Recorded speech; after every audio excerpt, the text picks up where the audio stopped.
ఏంది గట్ల చెప్తున్నారు ఏంది? ఎవడు చూడు మతము విగ్రహము బొచ్చు భూషణం అని మాట్లాడుతూనే ఉన్నాడు. కానీ మీరంతా ఉండేది కలియుగంలోరా. కలియుగం అంటే ఏంది? మంచి చెడుని డామినేట్ చేసే అంత కాలం. మీ అందరికి ఒక స్టోరీ తెలుసా? ధర్మరాజు కొన్ని ఎకరాలు ఒక రైతు దగ్గర కొన్నాడు. కొన్న తర్వాత అది దున్నితే అందులో బంగారు దొరికింది కాబట్టి ధర్మరాజు ఏం చేశాడంటే రైతును పిలిచి, నానా, నేను నీ భూమి మాత్రము డబ్బులు ఇచ్చి కొన్నాను, అందులో దొరికే బంగారానికి కాదు, సో ఆ బంగారం నీకు చెందినది, నువ్వు తీసుకో అని చెప్పి అడిగాడంట. అయితే రైతు ఏం చేశాడంటే, ధర్మరాజా, నేను మీకు భూమి అమ్మిన తర్వాత సర్వ హక్కులు మీవే, అందులో నాకు 1% కూడా హక్కు ఉండదు, ఆ భూమి మీదే, దున్నినప్పుడు దొరికింది మొత్తము మీదే అని చెప్పి ఆ రైతు వాదించాడంట. ఇలా వీళ్ళ వాదన కొంతసేపు జరుగుతూనే ఉంది. అయితే ఇంతకీ తెగకపోవడంతో కృష్ణుడి దగ్గరికి వెళ్ళారంట న్యాయం చెప్పించుకుందామని. మన కృష్ణ పరమాత్మ మహా చమత్కారుడు కదా, అందుకే ఒక వారం వదిలేసి రండి, దీనికి నేను న్యాయ ధర్మం ఏంది అని చెప్పి మాట్లాడతాను అని చెప్పి అన్నారంట. అయితే వారం తర్వాత వెళ్ళినప్పుడు ధర్మరాజు అంతవరకు ఈ భూమి మాత్రమే కొన్నాను, భూమిలో దొరికే బంగారం సంబంధం లేదన్న వ్యక్తి రివర్స్లో వాదించాడు. ఏమని? భూమి నేను కొన్నాను కాబట్టి, ఎప్పుడైతే నా పేరు మీద చెందింది కాబట్టి అందులో సర్వ హక్కులు నావే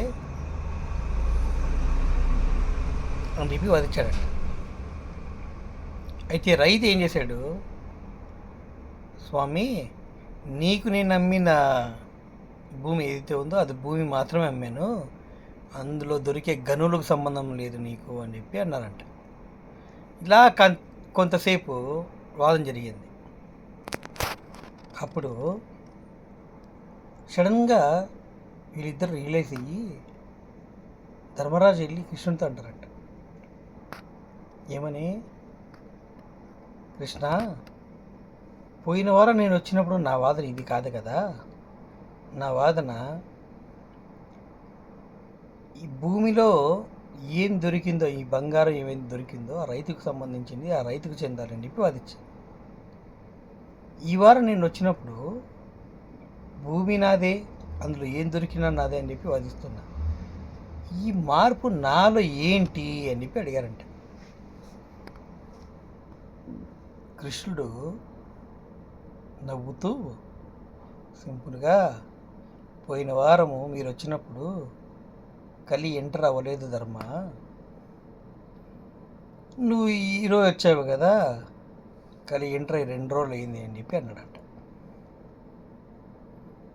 ఆశ్చర్యపోయిన ధర్మరాజు ఒకటే మాట, కలి ఎంటర్ అయిన 2 రోజులకే ఇంత సిచ్యువేషన్ ఉంటే ఫ్యూచర్ ఏంటి కృష్ణ అని చెప్పి అడిగారంట.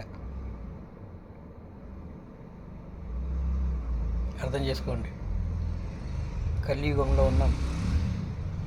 ధర్మరాజు కాలంలోనే అంత చేంజ్ ఉంటే 2 రోజులకే, మరి మన బతుకులేంది, మన ఆశలేంది, మన కోరికలేంది, మన వాదింపులేంది, ఏమిరా చేస్తున్నాం మనము? ఏం చేస్తున్నాం? న్యాయము ధర్మం అంతా వన్ సైడ్. మనం ఏం చేస్తే అది కరెక్ట్, పక్కన ఏం మాట్లాడితే తప్పు. అదేమిరా అంటే ఈగో ఎఫెక్ట్. ఇది మన బతుకు. కలికాలంలో బతుకుతున్న మన బతుకు ఇంతే. ఎన్ని సినిమాలు వచ్చినా, కుటుంబ సినిమాలు ఎన్ని వచ్చినా కూడా సినిమా చూసుకుంటూ కన్నీళ్ళు కాచుకుంటాము, కానీ కుటుంబం విలువలు అయితే కాపాడుకో.